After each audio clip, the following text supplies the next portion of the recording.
எபிரேயத்துல அனி எலோஹிம்னு அர்த்தம். என்னது? அனி எலோஹிம். இப்போ ஒவ்வொரு வார்த்தைக்கும் ஒரு அர்த்தம் இருக்கு. எபிரேயத்துல மட்டும்தான் அவங்க எழுத்துக்களுக்கு எண்ணிக்கை இருக்கு, எண் இருக்கு. எபிரேயத்துல ஒரு எழுத்துக்கு ஒரு எண் குறிக்கப்பட்டிருக்கு. அ அந்த ஏன் இருக்குல்ல, அதோடைய நம்பர் 1. நா எண் இருக்கா, அதோடைய நம்பர் 50.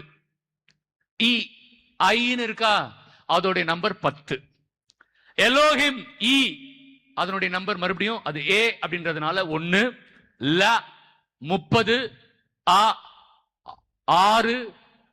ஹ 5. இ 10. ம 40.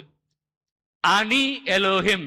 இதை மொத்தமா கூட்டினீங்கன்னா எவ்வளவு வரும்னா 153 வரும். சரியா?